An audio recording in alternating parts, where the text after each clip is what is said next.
বুন্ডি, এই ছেলেটা কে হয় তোমার? আমার বয়ফ্রেন্ড, মানে আমি বিয়ে করছি।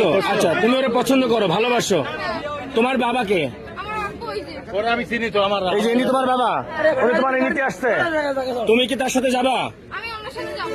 এখন তো তুমি তো প্রাপ্তবয়স্ক হও নাই। একটু দাঁড়াও, একটু ধৈর্য ধরো। আমি প্রাপ্তবয়স্ক হই না, আমার বিয়ে দেবে কেন? তো আপনি কি আপনার মেয়ে বিয়ে দিচ্ছেন? আমি বিয়ে দেওয়ার জন্য আমি ছেলেও আছে, বিয়ে না আপসে থাকবে আমার বাড়ি থাকবে।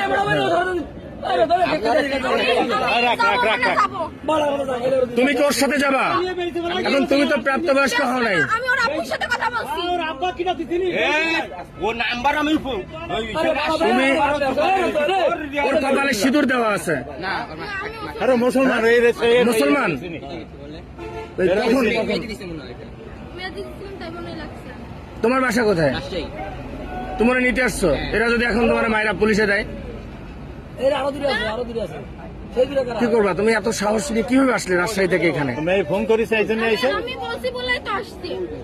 তুমি সাহস দিয়ে আনছো, এখন কি তুমি ওর সাথে যাবা? হ্যাঁ, যাবো। আর ও যদি তোমার একটা বিপদে ফেলে তাহলে কি হবে? কি করে বিপদে ফেলবে? মনে করো যে একটা বিপদে ফেললো, ও তোমার একটা বিপদে ফেললো। আমার আব্বু বলছে আমি যদি চলে যাইতে চাই আমাকে চলে যাইতে বলছে। তুমি আর গায়ে হাত দেবো না, আমি যা বলছি আমি আর দেবো না দেবো না দেবো না দেবো না আমি যাবো না।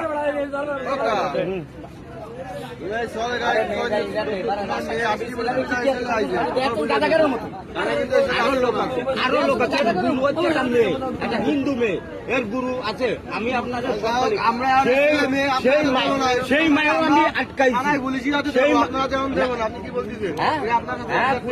না না, প্রশাসনের বাইরে দেওয়া যাবে না। তোমরা একটু এদিকে আসো, আমার সাথে আসো। তোমরা একটু এদিকে আসো, এদিকে আসো। হ্যাঁ ভাই, এটা আমার একটু এদিকে আসো আমার সাথে। কেউ গায়ে হাত দেবে না, কেউ গায়ে হাত দেবে না, আমি তোমাকে বললাম। এদিকে আসো, আমার সাথে আসো। এদিকে আসো, এদিকে আসো।